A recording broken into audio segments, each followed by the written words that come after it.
All right, in this little demonstration, I'm going to kind of introduce us to the concepts of working in Scratchboard. So the first thing I'm going to go over is some of the tools that we're going to be using when we're working in Scratchboard. Some of the basic things that you're probably going to want to have. You're going to want a pencil. And this is going to help us sketch our drawings out. And I would like to probably use a good soft pencil.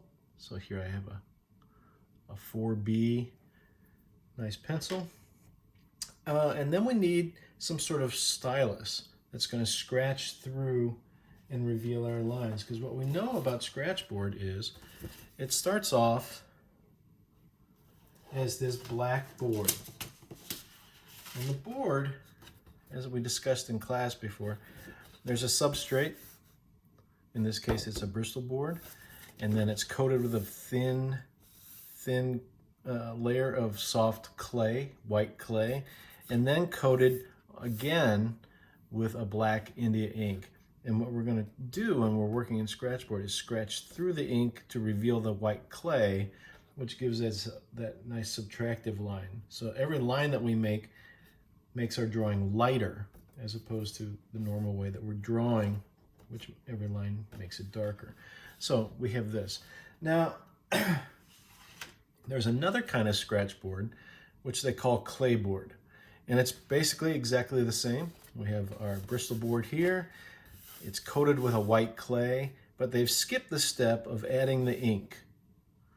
And the reason they're doing this, and it's called clayboard, as opposed to the Scratchboard, which is black already. Now the clayboard allows us then to apply our India ink just in those areas in which we want it. So let's say, for instance, I'm doing a drawing and I know I'm going to have big white areas in here. Well, there's no reason to scratch off every bit of black to reveal this huge amount of white area if we don't have to. So the clayboard allows us then to start off, and then we're going to apply the India ink. And here I'm just using regular Higgins ink and a watercolor brush. And then I'm going to put my ink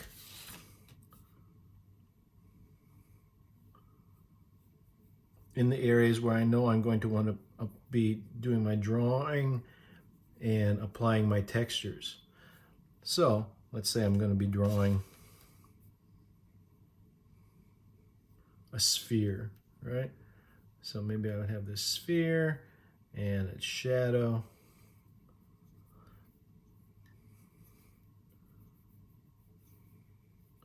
And then maybe a tabletop, right? So I can apply the ink here, but maybe I want all of this back here to be white. So there's no reason to ink that. I'm going to then let this dry absolutely, completely dry. And then I can come back in with my stylus like this. And I can start to scratch and reveal the white board again and create my textures. You have to let that dry completely. Now what we're typically going to be using though is the black board like this. So what I want to go over for us now are some of the mark making techniques. And I've started some up here. I'm going to do some again for you to see so you can see it. So to scratch our board, we're going to use an X-Acto knife. We also have these really, really nice Scratchboard tools. And what these do is these Scratchboard nibs go into a regular dipping pen holder. So instead of putting a pen point in here, I'm going to put a Scratchboard point in here, and I can scratch, and I can hold it just like a regular pencil or pen when I'm drawing here. So here's one Scratchboard tool. Here's another one, which is a little bit more sharp. Let's see if we can see it better this way. All right, so this one is rounder. This one is more pointy for more fine lines. Another interesting thing that we can use, and this is kind of funny because I bought this at the dollar store, believe it or not. And I found a little scratchboard set with this. It looks like a disposable little tip. And I just wanted to try it. And this stylus is actually much more effective than I would have thought it would be. It works really, really pretty well. So we have these Scratchboard tools. What we're going to use mostly is our X-Acto knife. Some other things you might need would be a good micron pen, so we can re-establish some blacks into our thing. Other tools that we might require for this would be masking tape, like we always use masking tape, tracing paper for doing our sketching, and a good kneaded eraser. And in this instance, I really like the kneaded eraser more than the plastic rubber eraser, because with a kneaded eraser, I'm going to come in here and I can actually start to lift off some of the dust and things like that without rubbing it in what that white one is going to do. So a kneaded eraser is pretty handy for this. And then the last thing we might need would be just a piece of white chalk or white soft pastel. This is going to help us transfer our drawings down onto the black scratchboard. Okay, so mark making. The most common mark that we're going to be doing, and I'm going to zoom in here a little bit so you can see a little bit more, with Scratchboard is going to be called the hatching. And hatching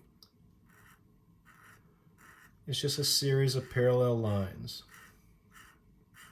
right? So you can see automatically I've started with this black and now I've got this much lighter here.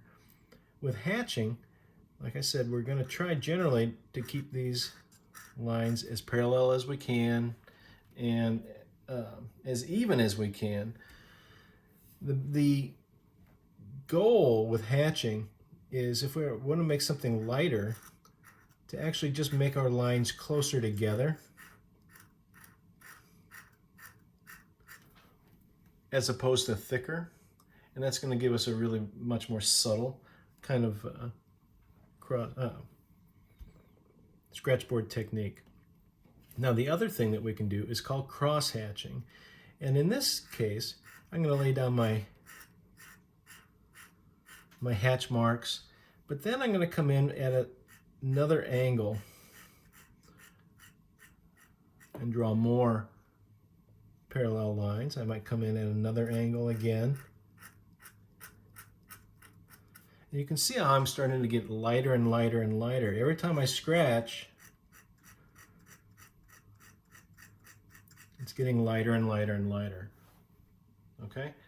Cross-hatching is a really great way to build up tones and textures and really nice values in our pieces. The next technique I'm going to go over is called scumbling. And scumbling is kind of, it looks almost like random scribbles.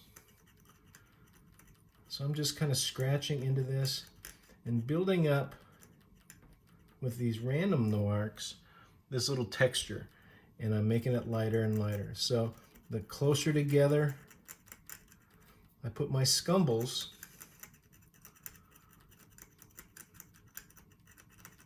the lighter and lighter this is going to start to get. Okay? The fourth technique I'm going to talk here is the stipple. Stipple's the most time consuming of all these, but it's a really, really wonderful technique for adding tone in a scratchboard drawing. And with a stipple, I'm just going to make little tiny marks in my scratchboard. In fact, the tinier the better. And I'm going to build them up. And the closer together I make these little tiny marks, again, the lighter it will become. Okay, so I've done a couple little examples down here, which I want to show you. So here is my hatching, and I've created a gradation here. So I'm starting with a very, very dark area here, and I'm moving to a lighter area. Now with hatching, often we're going to get a much nicer and more sophisticated kind of gradation if instead of making our lines thicker and thicker and thicker, we just are putting them closer and closer together. So here there's a whole ton of white lines that are like on top of each other. Here there's almost none. And so I can create this really nice gradation where I'm just putting the lines closer and closer and closer together until they get lighter and lighter. In cross hatching, I'm going to do the same thing. I'm going to lay down my parallel lines, but then I'm going to go in a different direction. And again, making my hatching tighter and tighter and tighter in different directions. I can create a even more natural gradation. And you can see that it feels a little bit more subtle. Here's our hatching, and then here's the cross hatching, and it's a little bit more of a subtle gradation that's happening here, just because we don't have quite as much black spaces showing here. The black spaces are much smaller, and so it just feels a little bit more natural. And the last one is our stipple, and now this is probably the most natural of all the gradations I can get, right? We're starting again, little tiny marks, and I start off very, very few of them, and then they get denser and denser and denser as I get lighter and lighter with this. So the marks are getting closer together. Again, the marks, if you look at this, I'm going to bring this up nice and close for you hopefully here. Let's see. I don't know if that'll focus. There we go. So these marks are really, really tiny, but they're just further apart here, and then they get closer and closer together, and it gets lighter and lighter. Now, just like with our hatching, the key is not to make the marks bigger and bigger and bigger to make it lighter, but just to make more of them. And then we get almost this continuous tone kind of gradation happening here. And it works out really, really super beautiful. Very subtle gradation, and it's just really the most natural and most photographic looking of all the markings that we can get. That's not always what you're going for. Sometimes these textures are exactly what we want. But if you're trying to go for a very subtle gradation, this stipple technique is a great one. All right, so my next video, I'm going to go through and I'm actually going to do some little drawing for you and show you how that works.